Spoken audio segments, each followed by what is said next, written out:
Good day, everyone. It is such a wonderful privilege for me today to speak to Ronnie, and Ronnie is from SEMA Digital. You're going to be blown away with this product. So, Ronnie, thanks for taking time to be with me today. I'd like you to introduce your business and what you do to our schools. Thank you so much. Thank you very, very much for making the time to chat to us. We are really privileged to be chatting to you. And we're really a technology company. And what the problem we're trying to solve for is to solve for distractions, mobile device distractions.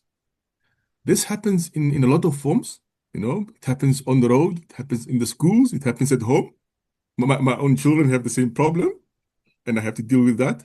So how we manage that is we try and use technology-only solutions in the sense that we deploy applications where the schools, the parents, and the students can work together in managing mobile device distractions.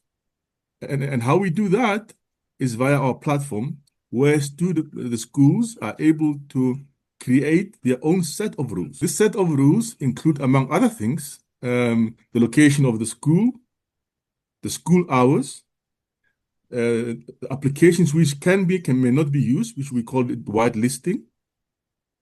And therefore, what happens with the device, the mobile device, a phone, a tablet, when mobile device arrives at school, then the protection is activated, which means that the phone or the tablet will not allow all notifications from applications which are not approved. Equally so, the parents can do the same at home. For example, during home time, homework time, during family times, like dinner, for example. And also the parents can set notifications as to when the children arrive at home. And how we try and close that distraction circle is, at one point, the kids become of driving age, And of course, I've worked in driver safety for a long time. And what we've noticed is that cell phone distraction while driving is a very, very big problem. Not just big, but deadly sometimes. And therefore, the application also provides for disablement of the device while somebody is driving, so that one can concentrate on the road and therefore save lives. So Morgan, that's how we try and keep our children safe. Both from digital distractions and driving distractions. It's a very dangerous world these days. And we are only happy to be able to support the parents and the schools in this journey. Okay, so what I'm hearing is you have an app. This app can be set by the school or by the parent, and it can look at a geographical area where signal can be blocked. It can look at a certain time of the day where signal can be blocked, and then also certain apps that can be blocked within those parameters. So in other words, when it comes to times of learning, when it comes to times of driving or transport, if you think of all the accidents happening, so you have the ability within those parameters that the school can choose to block the messaging. Let's take, if I take something like TikTok and the use of TikTok on a school campus, how would that work? If the school says, we have a problem, the TikTok is causing a problem, so how would SEMA Digital approach that? So thank you very much for that, Morgan. It's a very critical question, and how we address that. There's obviously and maybe let me first start by saying we have at one of the schools a child that has diabetes, and she uses an app to monitor her blood sugar levels. And on the platform, we can whitelist certain applications. So only her in the school has this capability. But really, there is simply on our platform a way of selecting particular streaming services, websites, applications, notifications, And all we do is select from a list, which we have based on our research and based on available applications on all the app stores. Mm, All the school does is select and load them onto the platform. This mm, is this is simply a 5-minute process. mm, And mm. once that is done, it automatically applies when the kid arrives at school. So Okay. so what we find is that people sometimes think it's a very complex and a very involved in terms of manpower, but it simply is not. In Mm, fact, you don't need anybody to do it. You mm, know, we mm. can support you entirely, and it takes maximum 10 minutes Yes. because one is we have already a list of those apps that we know everybody else has a The problem problem with. apps. Exactly. And what we find is that, where we spend most times is finding those applications that one student in one class need for their health or for their learning. Mm, So yeah, so that is the process. Um, One thing that I think is critical is we allow communications to be flowing between the parents and the students on the application. So the parents can message the children, no, I'm running late, or something like that. Or if there's an emergency, but no other communication can happen outside that. So, mhm. so, so there is, I can imagine, some parents could be worried that if the phone is blocked, how do I get hold of my child if Yes. there's an emergency in the family? So we allow for that. Mm. So the big thing is the parameters. Uh, it's up to your creativity how you set the Correct. parameters. It's not a blanket block. You can go within the block and set the parameters to a level that suits you, that suits the parent, and not always will suit the child, but that is Indeed. fine. My I've son is got not very happy with me. Yeah, I've got another question. Where did this Indeed. idea originate from? Where else is it used in the workplace?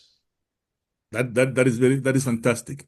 So the original idea really came out of managing cell phone distractions in the driving space and also in the workspace. So everybody's uses a smartphone these days, and a smartphone has a GPS antenna. Mm, So that's how the phone knows where it is, or the yes, tablet knows yes. where it is. And of course, at work, there are some areas where you don't want your workers to be using mobile devices. Mm, So we would draw a geofence to say, listen, if you're in this area, you cannot use, and we call it the safe zone. If you're in the safe zone, the phone is disabled for various reasons. It could be that there are dangerous machines in that space. mm, And of course, we understand why we don't want to be doing it while we're yes, driving.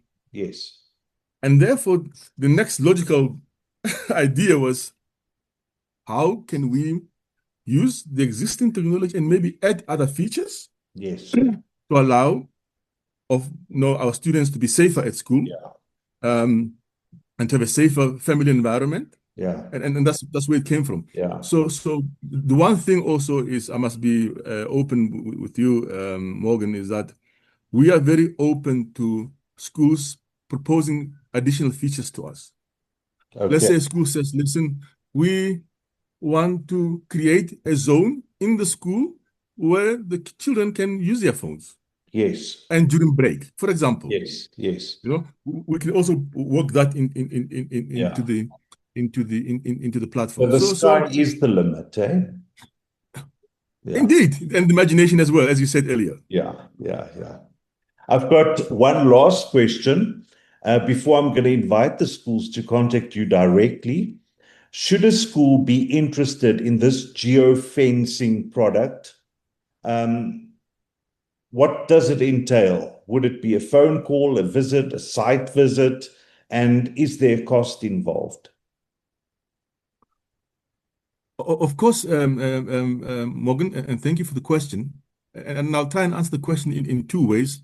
One, of course, there's a cost involved. And of course, two, we've worked out a very special price for those who are friends of ACSI, Yes, thank you. we've done that. And it does not involve any physical visits. But of course, it is always good for us as SEMA Digital to go see our customers. We do that. But with Yes. regards to the onboarding, all we need really is the location of the school. We will go on Google Maps and we will draw a geofence. We will get the school hours from the school. And then we will sit potentially with the principal or somebody responsible for social media at school to ask, this is a Yes. list of apps that we have naturally disabled. Do you have any specific requirements? How can we, do you have people who are using mobile applications for health reasons, for religious reasons, for all any other, and then we can activate those. So there's most definitely maybe 1, 2 meetings that we need with the Yes. school to be able to set them up. And normally, what we would run is a pilot of over 2 weeks or so with the school to Yes. make everybody comfortable, and Yes. then we can deploy. Yes. And then every school can, let's say, negotiate with you regarding a monthly fee or an annual fee, perhaps a once-off registration fee. Is that how you work? Oh, indeed, I forgot to mention that. Thank you for that. Yeah. So we don't have a once-off implementation fee. Hmm. All we have is a yearly fee, and as I indicated, special for the ACSI community, and this is around 650 rand per student per year, irrespective of the number of devices they have. Okay. Uh, so which means if a school has 100 kids and they want all the kids on the platform, it'd be okay, my 6,000 or 62,000 or something like that. My math is Yes. not right. Yes. Um, and that will be a yearly fee. And yeah, that's how it works. Yeah. Well, that's very exciting. I don't know if, as I said earlier on, if the kids will be excited about it. But when it comes to distractions and class time distraction, when it comes to online bullying, things that do happen Indeed. on school grounds, this is a wonderful, wonderful tool. And I'm trusting that our schools will be able to make use of what you put on offer for us. So I want to thank you so much. Thanks for taking time to being with us. And I'm looking forward to a wonderful partnership with SEMA Digital. Morgan, the pleasure is all ours. We are always available for any help. And yeah, we're looking forward to working with the ACSI community.